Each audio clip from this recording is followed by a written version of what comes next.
Good afternoon, traders and investors. Will back here with another one. Hopefully all of you are having a very nice weekend so far, and welcome back to the channel. In today's video, we are going to be going over 5 swing trade ideas on blue chip company stocks. Now, these are names that have not benefited from the same degree of rally that the SPY, the QQQ, and many other names have had as of recently. With the most recent rally in the indexes, it begs the question, is there any good deals left to be had in the market? And hopefully at the end of today's video, you realize that indeed, if you do look closely, you can still find some value in this market. So we're going to be going over those swing trade ideas, which I believe have very solid company fundamentals and also represent a very decent technical trade in terms of risk to reward. So I'll be going over the top 5 plays such as those, and also be including 5 bonus plays at the end of the video as well. So without further ado, guys, let us jump right into the action. And stock number 1 is going to be one that I've talked about many times on the channel so far, and it is going to be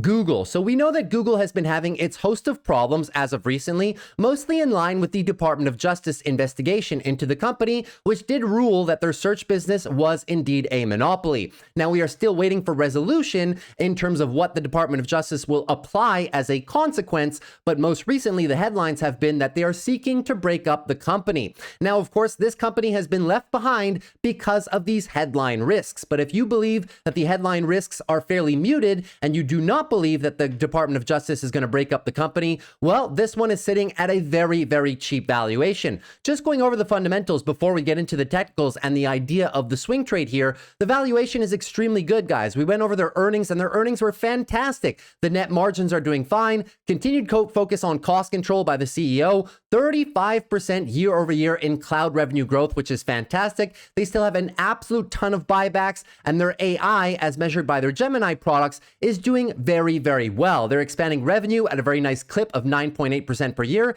and EPS expansion is the highlight of this company, leaving them with a PEG ratio of only a 1.21. That is extremely cheap and the cheapest valuation of any of the Mag 7 stocks. The PE ratio, just on a forward basis as well, is extremely cheap, sitting at 20.5, which is under the current S&P 500 average. If we take a look here at the forecasts, you will see that this business has never had a problem increasing EPS across the years and also increasing revenue as well. So the fundamentals of the business are improving. The net margins of the business are improving as well. And in terms of the free cash flow profile of the business too, that is doing absolutely fine. Google is a free cash flow monster in relation to the amount of debt, cash on hand, and free cash flow generated per year. I do think their balance sheet is extremely resilient for anything that the market can possibly throw at them. Now, that being said, fundamentals are an A+ for Google in my opinion right now. The stock is very cheap. So the swing trade idea is as follows. And these swing trades, guys, for the most part,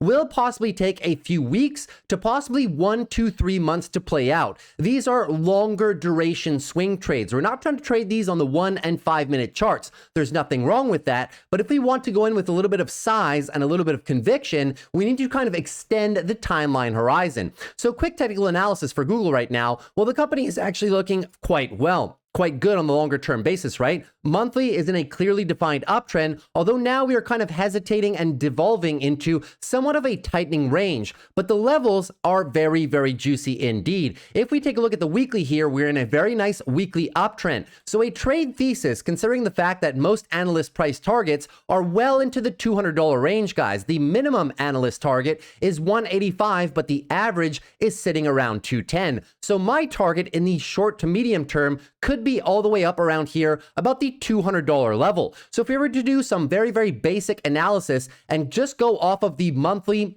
and weekly levels, right? We can see that, well, this was the Black Monday event, so I'm not going to use that level right there because that was a bit of an anomaly. But if we derive this level right here as being a final stop loss position and our target is all the way up to 200, you will see that the risk to reward ratio on this chart, the profile of the risk to reward is very attractive right now, guys. Risk to reward of about 2. The stop loss would come down below here, below these lows at about 155. And the take profit would be all the way at 200 for your first take profit level. So the risk to reward right now is about a 2 if you extend the timeline out at a far enough horizon. Obviously, it goes without saying, if Google pulls back even more into the support area below us down here, roughly talking about this whole 164 to 160, well, the risk to reward profile gets even better. So I will be on the lookout to this one. I have been playing this one aggressively using a combination of short puts and short-term calls as well. But if we do come down here, guys, I will be going a lot heavier because the risk to reward profile gets a lot better as we go down. So this is a very nice idea in terms of a company that has been left behind by the markets. The valuation is extremely cheap. The fundamentals are good, but does have a little bit of headline risk.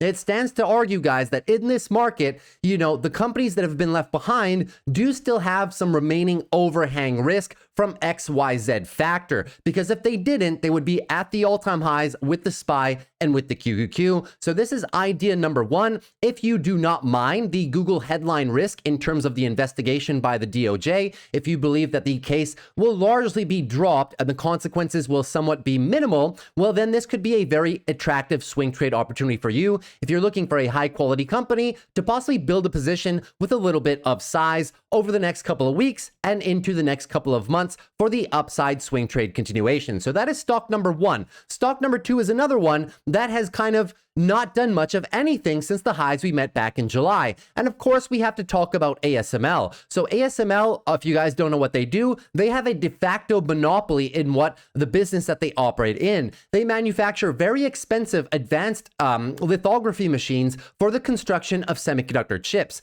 This is the company that makes the picks and shovels, right? So they are the companies that allow TSMC, Samsung, Foxconn, Intel, and many others to make the advanced chips that they do. It would not be possible without the ASML machines. These ASML machines, once again, retail for about anywhere between $350 to $500 million. And ASML does have a lot of different service contracts for those machines because the machines obviously need to be serviced, and they can't be serviced by just about anyone. The company has to do it themselves. Now, the reasons for some of the declines as of recently, guys, has been all in relation to the export restrictions towards China. Now, about 35% of ASML's business is directed towards Chinese companies. And obviously, as the headlines pile up about the European Union and North America as well, cracking down on export restrictions of semiconductor technology towards China, well, the guidance of ASML towards China was not the best over the course of the last 2 quarters. That being said, at this point in time, I do believe that most of the damage has now been priced into the stock, and the stock is now trading not only at a very good technical level, but a very attractive fundamental valuation as well. So let's dive into the fundamentals first, shall we? This company is growing very, very well, 12% per year for the next couple of years, and EPS growth rate is about 20%. If we take a look, guys, this company being a monopoly, they have a lot of pricing power. They can basically charge whatever they want for their products. But similar to the rest of the semiconductor industry, it is a little bit of a cyclical business. There was a lot of a pull forward of demand in 2023, not only for ASML, but a ton of other different companies. I mean, we can pull up the charts for, let's say, something like a Micron. You'll see it as well, right? Pull forward of demand the last couple of years and transition year into 2024. On semi as well, pull forward of demand right here, drop off and then ramp. Another company like MCHP, same concept, right? Pull forward of demand and then a drop off and then ramp. So ASML is following this same pattern where we had a buildup of demand and then slight little drop off. But you can see what's going to happen for the next 3-4 years. They are going to be expanding once more in terms of EPS, and also revenue to the downside is also very, very, very consistent, guys. This company has a ton of pricing power. Look at all the analyst price targets as well. The minimum is $767 and the average is close to $900. So it seems as though analysts do also agree that there is some value to be had in this stock right now. In terms of the balance sheet, guys, well, the balance sheet of this company is relatively healthy, although they have very good net margins and whatnot, roughly mid to high 20% marks. Well, the company also has a very attractive debt profile. Not that much debt in relation to the cash they have on the balance sheet, and they do bring in a decent amount of free cash flow per year. So that being said, the fundamentals of the company right now, arguably the cheapest that they have been in a few years' time because of all the growth that will be happening over the next 3 years. So those are the reasons that I like this one on a fundamental basis. Very, very, very cheap. If we were just to take the 2024 end, and I'll show you why I did two of them, right? 2024 and 2025. Well, because simply the EPS is going to be declining year over year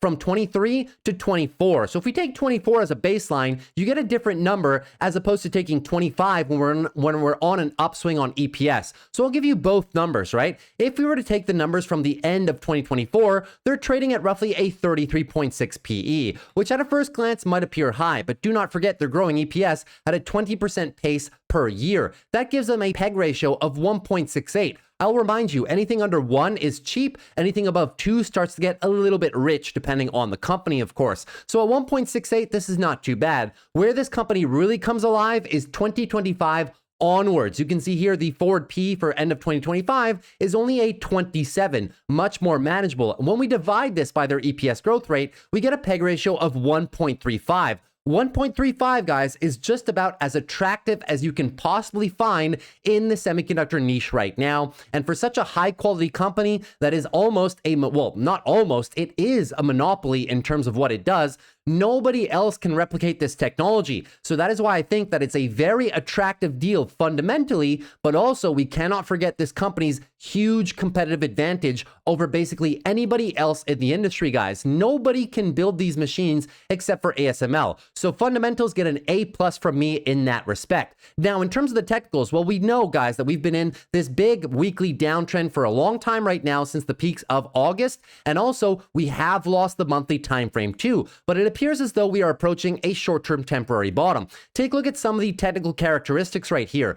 In terms of the monthly, we are clipping into the monthly 50 EMA. We are also clipping into the most recent relevant levels of support established earlier at the fall of 2023. So the 50 EMA touch on the monthly time frame looking quite attractive to me. We are also clipping into the 200 weekly time frame in terms of where we stand on the weekly moving averages as well. And usually in the past, when we go back in time and find all the times that ASML has traded in or around the 200 weekly moving average, we can notice that people are starting to buy the dip and do buy the dip fairly aggressively. So this time too could be a great area of confluence. Not only are we clipping into the longer term moving averages with big support area, we're clipping into the weekly long-term moving averages as well with that same support location. So the trade is really as follows, guys. This will be a longer duration swing trade for a high quality company. The stop loss, in my opinion, can go below these lows down here established at the bottom of last fall, because at that point you would really invalidate even the monthly. The whole monthly move would be invalidated. So at that point we would have longer duration problems in the company, and we may need to evaluate in the event it drops further than that.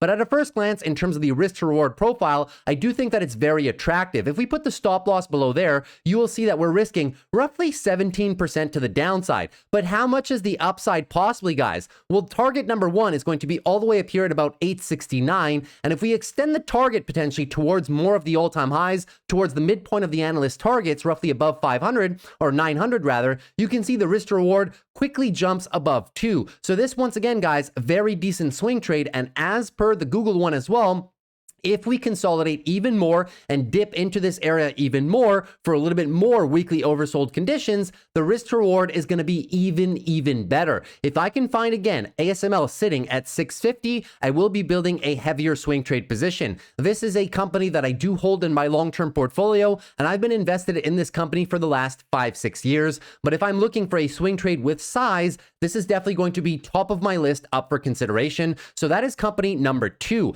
Now, company number 3 is a company that needs no introduction, and it is Uber. Uber, obviously, guys, the absolute juggernaut in terms of ride sharing and food delivery services. Now, they're diving into other services such as renting cars, and they might even be able to get into the game of, being a wholesaler kind of for renting out vacation experiences too. Now, Uber also has very big investments in a number of other ride-sharing applications across the world. They have decent exposure in Grab, and they have also decent exposure in a number of different other companies. You can take a look at those in terms of Uber's investments at their quarterly earnings report. We went over them just a few short weeks ago on the channel. So in terms of the fundamentals of the business, guys, I mean, Uber really is not going anywhere. It's not really up for argument, but they are the market leader, and you can argue that no one really is ever going to catch them. Now, a bit of of the reason for the declines that we've been having as of recently is, of course,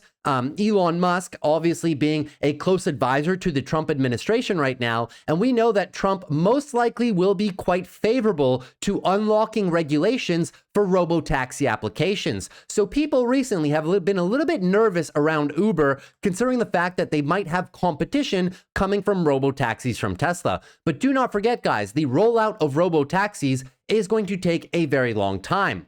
Not only just in terms of production capacity for the number of cars required, but also in terms of people's comfort levels of getting into, well, just quite frankly, robo-taxis. No drivers, no steering wheels, no pedals. People will take a while to kind of warm up to that. So in my opinion, for Tesla's robo-taxis to be competing with Uber, we are talking in terms of a duration of years, not necessarily months. And until that time happens, I do believe that there is a large total addressable market of ride-sharing services, or just basically taxi services as a whole. The total addressable market for that is very, very large, and I think that Uber and Tesla will be able to expand kind of together before one starts chipping away at the other person's business model, right? So in my opinion, short-term weakness by the stock, short-term concerns, but in my opinion, those concerns will not materialize, at least for the next coming years. Now, keeping that in mind, the fundamentals of the company, guys, are extremely strong. We covered their earnings just a few short weeks ago. Record profits and record net margins.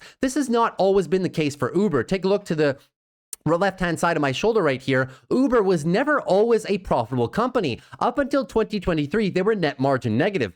And you can see they've been doing leaps and bounds in terms of increasing their net margins. No. A lot of their net margins, the reason for the 23% net margins, as we covered in earnings, was because they recognized some unrealized gains in the investments that they made in other smaller ride-sharing companies, which is natural. If you were to remove those, the company is still sitting at about 10% net margins, so that is very healthy. The company is growing revenue and EPS at very solid rates per year, 12% revenue and 30% EPS through 2027. They also have record amounts of free cash flow, low debt to cash, and buyback program is now started with all that juicy free cash flow. If we take a look at the growth profile of the company, you will see that it is quite good. Very consistent expansion of EPS from negative when they were unprofitable to now being profitable and expanding EPS at a very fast pace. Revenue as well has been expanding very, very well. And although there was a lot of pulled forward demand here, that is still not enough. Uber still has more and more and more demand and keep guiding for increases in revenue. So the company's profile looks very attractive on that front. And also financially, in terms of the balance sheet, guys, the company is sitting pretty right now. They do have about $12 billion worth of debt, but they do have about half of that in cash equivalents. And you can see the free cash flow they bring in per year is largely enough to continue to build up the cash pile or buy back shares, both things contributing to bettering shareholder positions. Now, that being said, the fundamentals of the company are looking pretty good. So at $70 right now, we have a forward PE for 2024 end of 35.9, which at a first glance seems high, but keep in mind, they're growing EPS at 30% per year, guys. So when we divide this by this, we get a PEG ratio of 1.2, which is extremely attractive to find a fast-growing tech company such as Uber trading at a 1.2 PEG. This, in my opinion, is a great deal in the market, and we have been consolidating sideways for a fair amount of time at this point, coming back into a decent level of support. So the swing trade idea is as follows, guys. If we take the same logic of kind of disregarding the Black Monday event, because this was data-driven, and we go with a more streamlined area of the monthly lows. And we take in consideration, guys, the analyst price targets for the stock over the next coming year. You can see that for the most part, everybody is sitting roughly at 75 at the minimum. Sorry, it's a little bit squished there. 75 minimum, and then 91 is the average. So if we take that, we can see that it is roughly slightly above the all-time highs, and that is where my profit target will be going as well. So if we put this on a weekly duration, just to show you guys what I mean, weekly bulls trying to defend this area of support as best as they can, coming into the 50 weekly moving averages as well. Uber has been able to defend this weekly 50 EMA for a very long time since the rally started in April of 2023. So looking good on the longer dated moving averages right there. And they're even coming very close to their 200 daily moving average, which also they have not really dipped that much under since April of 2023, or obviously the bear market of 2022. But in the context of expanding fundamentals, renewed profitability, I think that it's a great technical level to possibly be looking here all the way down to roughly $64, $65 could be a great level to start building some of those high conviction positions with size if you enjoy Uber as much as I do. So that being said, guys, the profile of the trade is as follows. If we enter in or around this current area and we set the stop losses below these monthly lows that I was targeting, right? And we set the profit target either at the highs or at the analyst highs at about 90. If we set it only at the previous all-time highs, you can see the trade is already having a risk to reward ratio of over 2. If you put that all the way into the analyst price targets at slightly above 90, you can see it starts to get even better at about a 2.6. So this one, another very decent positive risk to reward profile for a very solid company, both fundamentally and also in terms of the company's competitive advantage over its peers, essentially. So that is company number 3. Company number 4, we're going to be taking a look at another juggernaut in the markets, guys. As I said, I'm only presenting to you very high quality companies that are able to grow EPS and able to grow revenues virtually in all markets. Can they have a tiny little bit of cyclicality here and there? Yes, but in all reality, their fundamentals are very consistent and mostly always predictable. So Microsoft, we know that Microsoft has just been chilling here, trapped between these two ranges. Let's call it 436 down to 425 to the upside, resistance range, and to the bottom half right here, 405 down to about 395. Trapped between these two ranges for a majority of the year so far. And this is why I do believe that it represents an attractive buying opportunity, because this is what we call an accumulation range. Although the company has been improving its fundamentals, the stock price has not followed. So people are accumulating positions here, all while the fundamentals of the company are getting more and more attractive. We went over their earnings, guys, and the earnings were fantastic. Cloud growth at about 33% a year over year, which is fantastic. Spending a bit more money for the AI narrative, but they need it. They do not want to be behind. $19.2 billion of free cash flow as of the most recent year, and also, or most recent quarter rather, and also 500 million plus active users across gaming, which is a big highlight for Microsoft since acquiring Activision Blizzard just a few short weeks ago. Now, the fundamentals of the business, guys, we don't really need to comment. Microsoft is Microsoft. They have some of the best fundamentals in the entire market right now. Growing revenue at an attractive 13% almost per year, and EPS growth of about 14.5%. Very, very solid, guys. As I monitored right here, $3 trillion value company growing double digits in terms of revenue and EPS. You do not see that quite often, right? Now, moving into the valuation of the company, well, take a look right here, guys. In terms of the forward PE at 415, where we roughly are right now, we're sitting at about a 31.4. When we divide that by their EPS growth rate, we're sitting at about a 2.17 peg. But keep in mind, guys, it is very, very tough to find Microsoft under a 2 peg.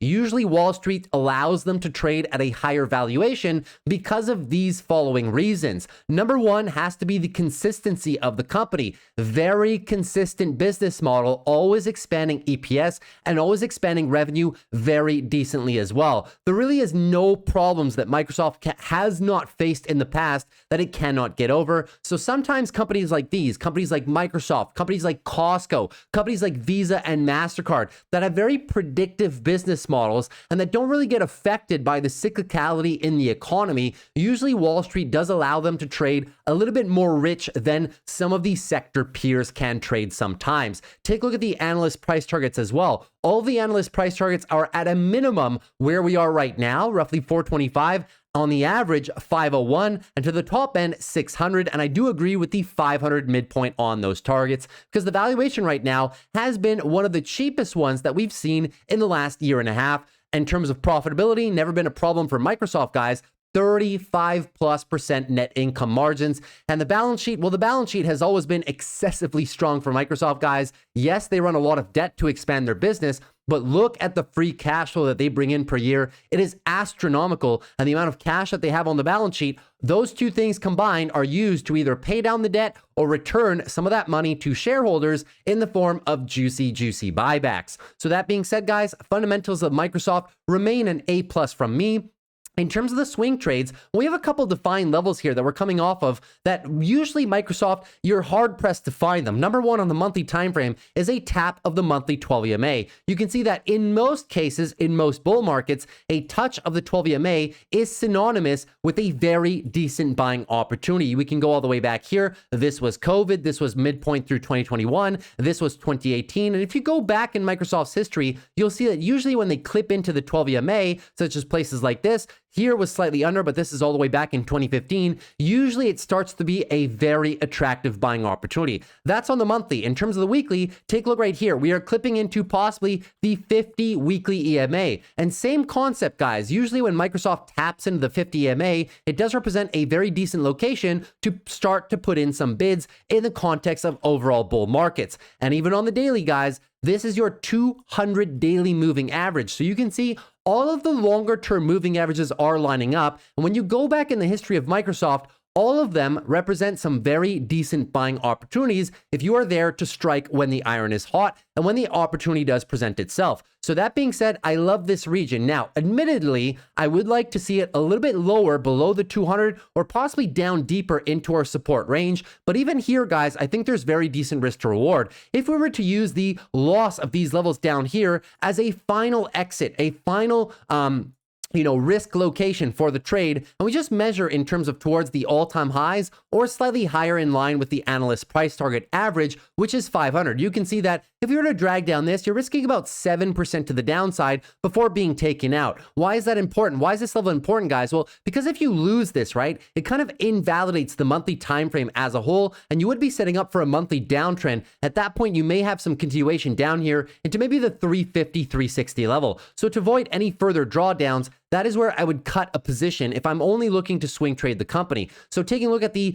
price targets for the swing trade here, well, we can derive the following levels. Number one would be down here about a 391, slightly under 390 for a stop loss. And if you're targeting the all-time high expansion, you can see the risk to reward ratio is about a 1.4. Not the greatest, which is why I do believe that if we come further down, if you can clip this in the 410, even 405, if Microsoft comes down there, the risk reward gets a lot juicier. But as of right now, if we buy it right now, it's still sitting at 1.35, and that's with a profit target measured to the all-time highs. If we take in consideration the $500 price target, then currently, as of right now, it is still sitting at a 2.5 risk to reward ratio. Obviously, any dips in the stock would increase the favorability of this risk to reward profile. So that is company number 3. Hopefully you guys enjoyed that one. And lastly, number 5 is going to be another company that I bring up somewhat often on the channel, and that is going to be UPS. So UPS, a very high quality company, but the reason that they've been declining as of lately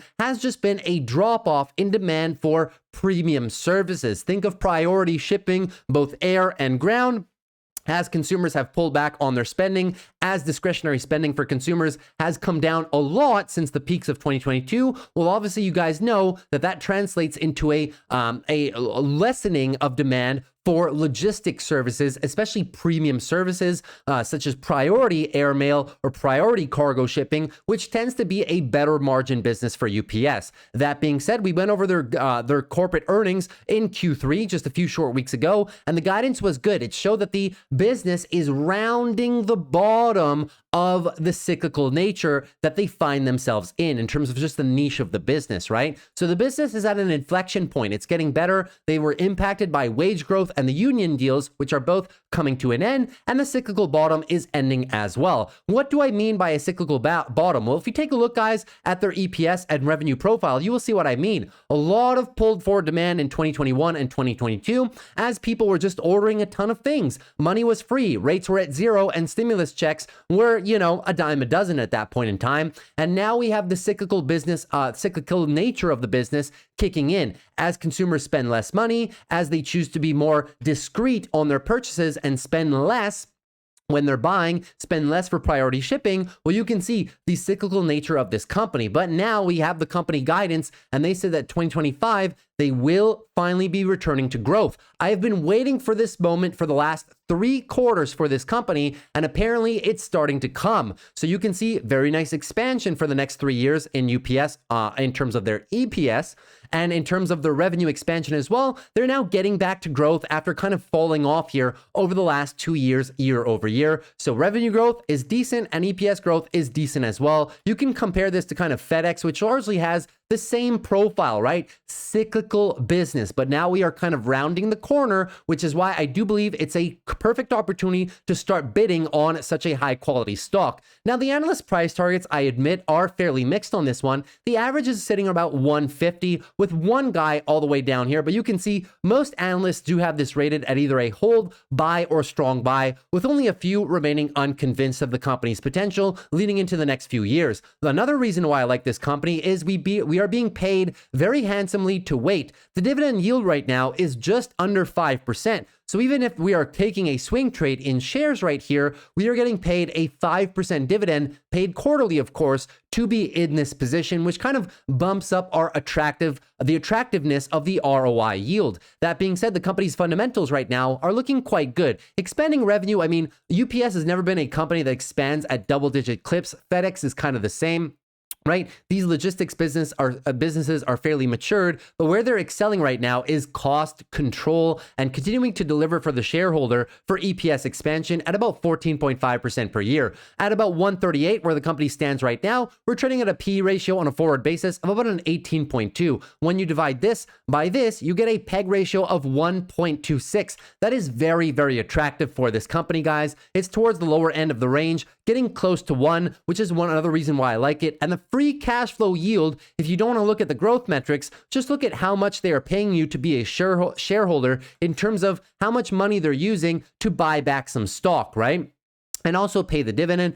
4.05% free cash flow yield. I look for companies between 2.5 and 5% on average. Not just me, but that's kind of the industry standard of what people look for. If you want to get this number as high as possible, of course, and that usually comes when you get a decline in share price. So as we can see right now, guys, we are currently in the bottoming out process of the company. It's not really moving, but once again, this is somewhat of an accumulation phase. If you take a look at the longer duration timeframes right here, you will see that we are in pretty much a support area that was prior resistance from 2017 and 2018. Yes, we are getting kind of time machine prices that have not been available for the past 5, 6, 7, 8 years at this point. As well, we are coming into this overall area of support. The 200 monthly moving average is sitting there as well. Usually when you get close to this, tends to be a very decent buying opportunity for UPS. In terms of your longer term moving averages, well, we're all below those because the company has been declining now for the last 2 years, and the same thing on the daily too, although we are looking to clip above and regain some of this traction. So that being said, I am looking forward to building a more of a sizable position in UPS, and the following targets are could be on the table, right? So if we're to take a swing trade on this, I would put the stop loss below a lot of these lows and below the 200 monthly EMA. I would put this one roughly at about a 120 to about 118. So let's take the midpoint at about 119, because if we come all the way down there, guys, you kind of invalidate the rally that the bulls are trying to put together, trying to reverse the monthly into a new monthly uptrend. This would just be more downtrend follow through, and there may be some larger problems with the company. It will need longer duration to kind of switch over and move into profitable territory. So if we're looking right now, we just take the tops of these candles right here. This is really the net. Oops, that's the wrong one. So if we take a look right here, guys, this is kind of the zone that I'm targeting, right? Well, it's not really a line, it's more of a zone. So if I put kind of a box right here, you'll see this is previous support and also resistance for the stock. So if we take this and we put our take profit right into that area, you can see that we're roughly trading right now between a 1.69, and if I were to extend this a little bit more, you can see the risk reward does develop into be about a 2 all the way up to 2.5 risk to reward, right? Not too bad of a risk reward in my humble opinion, but obviously if we can get a little bit more of a dip back down into low 130s, like 130, 129, that could open up even a better risk to reward profile for this company. Very solid stock, guys, just one that has been left behind by the overall market right now, part of the more value trade. Since I gave you guys 4 tech stocks to begin with, I figured I should wrap it up with one kind of value name, the one that's kind of been the most attractive to me in the current market conditions right now. And we also have some very attractive things happening on the monthly too, guys. Look at this monthly MACD. Almost about to cross. So the momentum is now shifting. It's taking a while, but shifting from bearish to bullish. So those have been the top 5 options play, or top 5 options. Those have been the top 5 swing trade ideas on the channel, guys. Thanks very much for listening to those. In terms of the bonus plays, well, the bonus plays, I won't be going as much into detail, but hopefully with what I've been showing you so far, only using TradingView as a platform, hopefully you guys are able to kind of find these opportunities on your own and do a little bit more deep dive in terms of your own due diligence. So the swing trades are as follows. The swing trade ideas, the bonus plays are as follows. AMD, the same reasons here, guys. Very cheap valuation, 1.17. We know the company will be expanding in terms of its data center verticals here over the next 3 years. This is a massive EPS ramp, and Wall Street is currently not giving them the fair pricing for this ramp. They are somewhat still conservative on AMD's ability to continuously deliver high quality products for the data center market. Now, they have most recently started to ship their products for the data center markets, but they're still very small in terms of the amount of revenue they generate from that. Most of the ramp is coming in the next 3 years.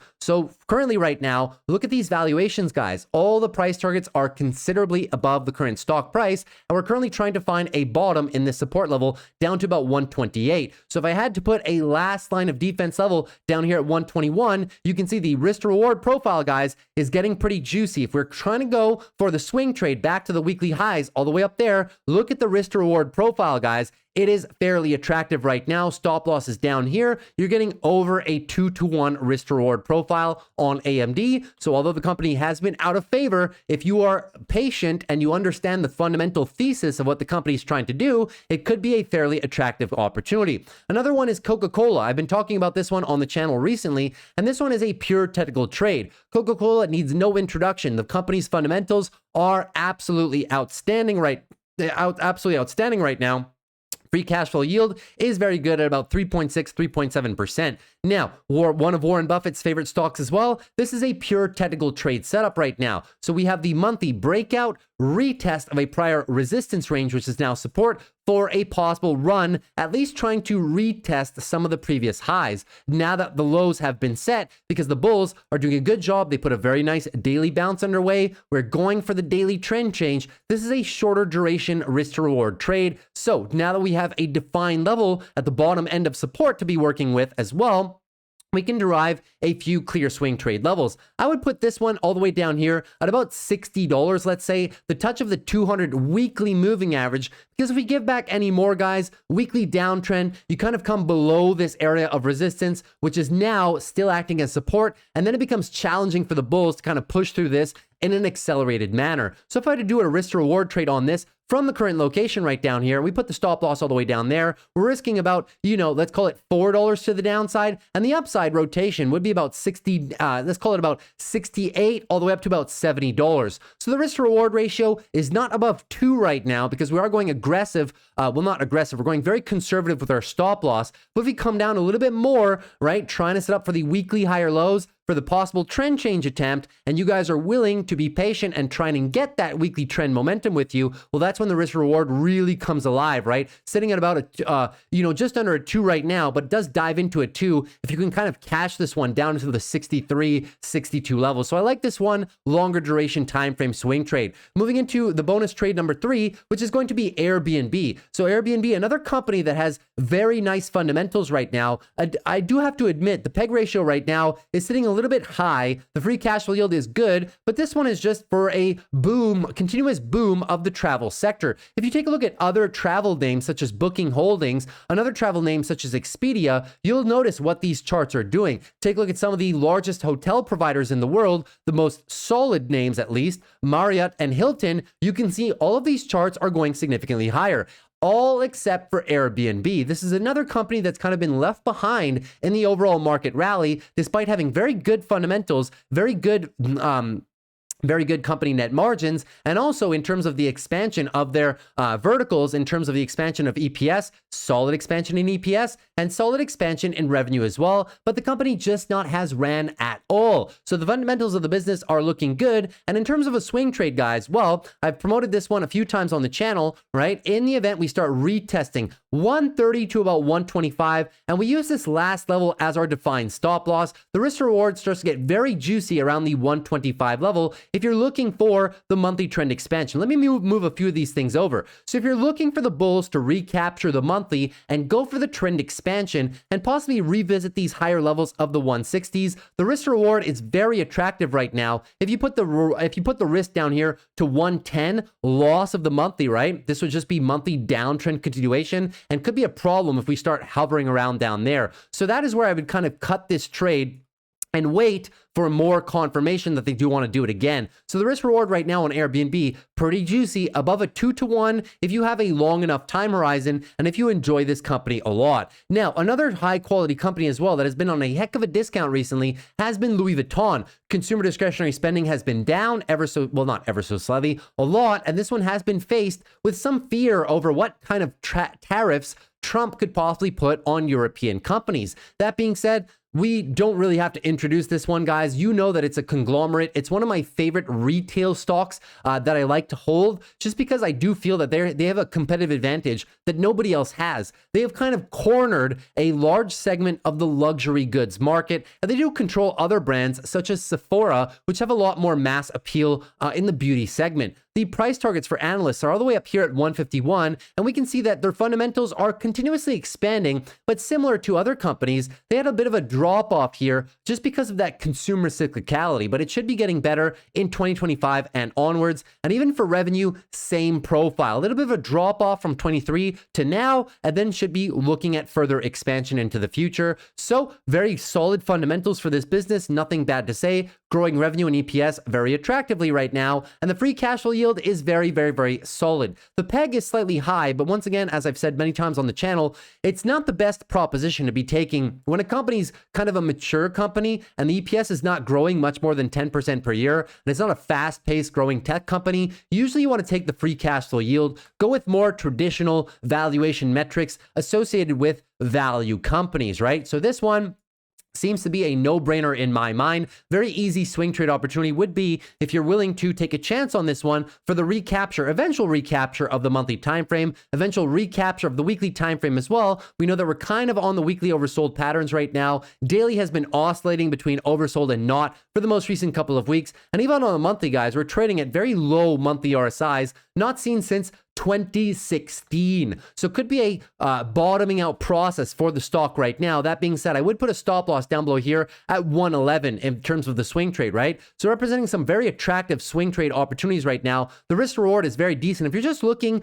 for previous monthly highs, not even all-time high expansion, just previous highs, look at the risk reward, guys. You're talking about a factor of about 2.5 to 1. So once again, another very attractive, very solid company. So those are just a few of the other high quality, high conviction swing trades that I have in the market as a few bonus plays. So that's really everything that I had for you guys today in terms of today's video. Hopefully you enjoyed it. And if you did enjoy it, consider dropping a like. Would really appreciate it for the growth of the channel. Also consider subscribing to the channel if you're new, guys. We're almost at 4,000 subscribers, and I need your help to get me up to that milestone. It's been a long time coming. Happy to have spent the journey with you guys, and many, many more videos to come in the future, of course. And lastly, if you have any questions, if you guys have some ideas for some longer duration, high quality conviction companies, and you want my opinion on those, feel free to leave them down below in the comments, and I'll give you my opinion without it being financial advice, of course. And lastly, guys, I have to do it. If you want access to all of my swing trades, both on a weekly, a longer duration basis as well, whether it's the wheel trades, as you see me do, writing put options, or longer duration call options, longer duration swing trades with shares, all of my trade setups using all various different products. The link to the Discord is down below, and I do have a coupon code going on right now, which is going to be Friday in all caps for a 30% discount on your first month worth of membership. That being said, you get access to all of my trades in real time, whether short dated or longer dated swing trades, and you also have access to the private morning live streams every single day, Monday through Friday, for about an hour and a half, 2 hours, the private videos where I go over a lot of different strategies that I don't show on YouTube, and also chat with me all throughout the day and ask me in real time your questions about your stocks, your options plays, and many other things. So if that interests you guys, the link is always down below in the description. Hopefully I see you in there soon, and if not, well, I guess I'll see you guys back on the channel. Take care, have a great rest of your weekend, and peace.